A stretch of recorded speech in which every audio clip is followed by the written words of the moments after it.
Tu connais ces sensations de fierté quand tu réussis alors que tout le monde croyait que tu allais échouer. Dans ces moments-là, carrément, tu gagnes 10 000 auras. Eh ben, c'est pas du tout de ce type de situation qu'on va parler. Bien au contraire, on plonge dans le grand bain des moments où l'on perd le plus d'aura. Vous savez, ces situations où vous souhaiteriez disparaître, ou vous téléporter ailleurs en un clin d'œil, ou bien nous faire une rainure, ça dépend de vous. On parle de ces moments où vous vous retrouvez à rougir jusqu'aux oreilles. Mais bon, moi, je suis noir, donc je me sens pas trop concerné. À bafouer comme un amateur, ou à essayer de camoufler un malheureux faux pas avec le sourire le plus crispé qui soit. Préparez-vous à vous dire, ouf, je ne suis pas le seul. Alors, prenez place, détendez-vous et laissez-vous emporter dans ces perles de gêne universelles qui nous rappellent qu'au fond, on est tous un peu cringe. Juste avant de commencer, n'oublie pas de t'abonner. On rush les 10 000 abonnés avant la fin de l'année. Bref, on commence avec se faire recaler. Ah, se faire recaler par son crush. Ce grand moment de solitude où ton monde bascule en 2 secondes. Où tu réalises que ta grande carrière de séducteur, disciple de Alexis Chance. Alors, pourquoi est-ce que vous allez forcément vous faire tromper un jour ou l'autre? N'était qu'une putain d'illusion entretenue par le miroir de ta salle de bain. Tout commence pourtant bien. Tu t'es motivé, tu t'es préparé mentalement comme si tu allais monter sur un ring pour un combat épique. En vrai, c'est un peu le cas parce que si elle ose refuser...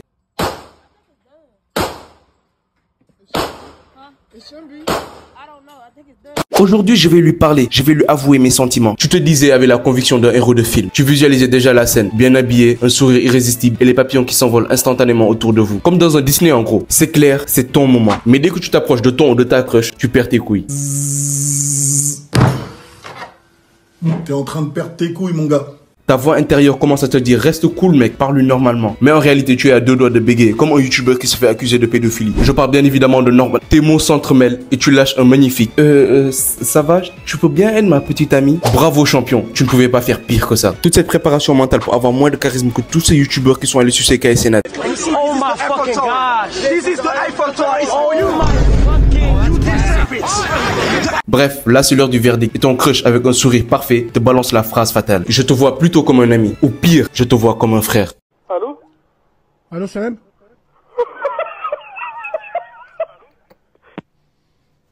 Et c'est à ce moment-là que tu te rends compte que tu t'es fait catapulter dans la friend zone. Cette zone mystérieuse où personne ne ressort jamais vivant. Sauf si tu t'appelles Willem. Je suis le professeur Guillaume Détaliès et bienvenue dans mon cours de psychologie sociale.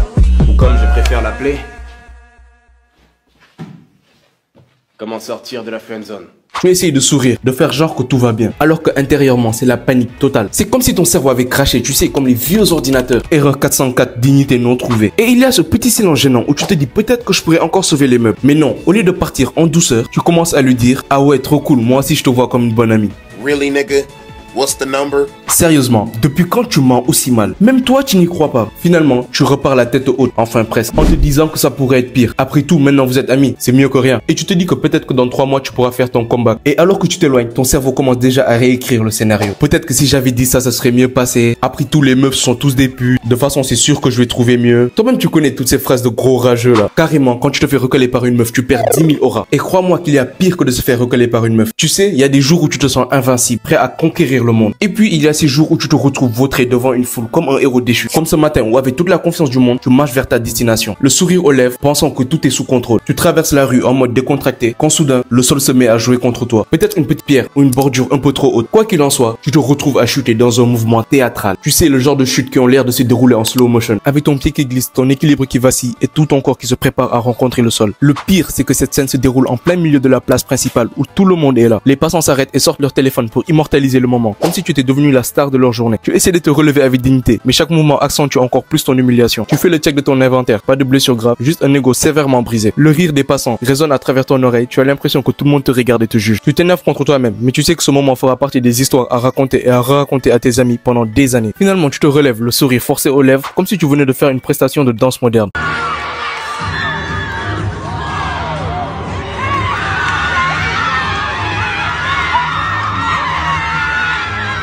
Tu ramasses tes affaires et ton ego par la même occasion et tu vérifies que tes habits ne sont pas trop abîmés et tu t'éloignes mine de rien. Puis tu te promets de marcher prudemment à l'avenir. Mais au fond, tu sais que ce genre de moments sont inévitables. Parce qu'au final, c'est aussi ça la vie. Des chutes en public et des pertes d'aura à n'en plus finir. Tu sais dans quelle autre situation tu perds de l'aura quand tu ne tiens pas tes promesses.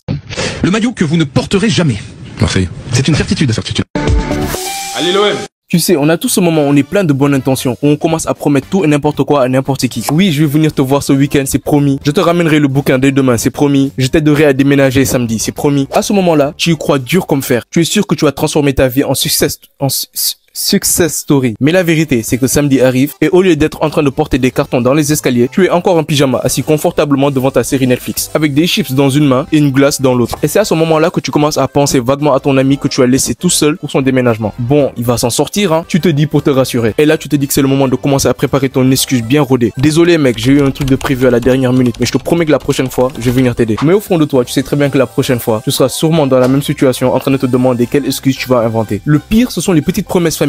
Genre quand tu promets à ta grand-mère que tu vas l'appeler tous les dimanches. Tu le fais une fois peut-être, une deuxième fois si tu es vraiment motivé. Puis les dimanches passent et la promesse commence à se noyer petit à petit sous les brunchs et les grasses matinées. Et quand tu te rappelles que tu dois encore l'appeler, elle te sort en tout gentil. Je pensais que tu m'avais oublié. Et à ce moment-là, tu te sens tout minuscule et ton aura devient négative. Tout comme quand tu rates un check avec ton pote. Tu sais, les checks c'est censé être un geste cool, simple, fluide. Pourtant, pour une raison obscure, à chaque fois que j'essaie d'en faire un avec un pote, ça finit en fiasco total. Pourtant, tout commence bien. Tu le vois arriver, vous échangez un regard complice, prêt à exécuter ces rituels d'amitié. Mais dès que vos mains se lèvent, c'est comme si une malédiction s'abattait sur vous. Toi, tu pars pour un simple check, en mouvement simple, propre, précis. Mais ton pote, malheureusement, lui, il a décidé que c'était le moment d'innover. Il vise un high five. Et là, c'est la catastrophe. Vos mains se frôlent à peine. Ça manque de puissance, de fluidité, et tout devient un enchaînement maladroit. Tu essaies de changer de geste pour t'aligner à lui, mais au même moment, il décide de faire la même chose. Et vous vous retrouvez à échanger une sorte de poignée de main étrange, comme si vous ne saviez plus vraiment quoi faire de vos bras. La gêne s'installe, mais vous tentez de faire comme si tout allait bien. Tu lâches un petit rire en espérant que ça passe inaperçu. Trop cool, non? Tu dis, mais ton pote sait très bien que tu viens de rater quelque chose de fondamental. Pourtant, vous n'abandonnez pas. Vous essayez de vous rattraper en faisant un deuxième check, mais le mal est déjà fait. Cette fois-ci, c'est encore pire. Vos mains n'arrivent même pas à la même hauteur. Finalement, ça ressemble plus à un truc chelou qu'à un vrai check. Enfin, vous capitulez, laissant derrière vous ce désastre amical. Vous riez de bon cœur, mais intérieurement, tu te promets de ne plus jamais tenter un check improvisé. Parce que franchement, pourquoi essayer de revivre une telle perte d'aura? Parfois, un simple regard fait largement l'affaire. Et ça, c'est ce que tu oublies de faire lorsque tu réponds à une question qui ne t'est pas adressée. Il y a des moments où tu te sens comme un expert, prêt à donner ton avis sur n'importe quel sujet. Et c'est exactement ce que tu fais en plein milieu d'une discussion animée. Quelqu'un pose une question et tu es tellement concentré dans le sujet que sans réfléchir, tu te prépares à donner une réponse digne d'un expert. Lorsque tu entends la question, tous tes neurones s'activent et tu te dis, c'est le moment pour moi de briller. Alors, sans attendre, tu te lances dans une réponse avec la plus grande assurance en te sentant comme le roi du monde. Sauf qu'il y a un petit détail. La question n'était pas du tout adressée à toi. En fait, elle était adressée à une personne qui était de l'autre bout de la table. Et à ce moment-là, tu vois tous les regards se tourner vers toi. Celui qui a posé la question initialement te regarde et te dit, ce n'était pas à toi que je posais la question. Les autres essayent de se retenir de rire, tandis que tu te rends compte de ton erreur, avec une gêne grandissante au fond de toi. Tu avais répondu avec toute la conviction du monde à cette question, alors qu'elle ne t'était même pas adressée. Et les choses ne s'améliorent pas quand tu vois la personne à qui la question était destinée de base répondre, et que ta réponse se révèle complètement hors sujet. Tu essaies de te rattraper en lançant un petit rire gênant, en disant, eh ben je pensais que c'était à moi qu'on parlait, mais ça ne fait qu'ajouter du malaise à l'ambiance. Finalement, tu décides de te taire et de t'enfoncer dans ton canapé, en espérant que tout le monde oublie la connerie que tu viens de faire. Il y a encore plein d'autres moments gênants dont je pourrais parler, donc si tu as des idées, tu peux les mettre dans les commentaires. N'oublie pas de liker et de t'abonner, et surtout le plus important, garde le smile.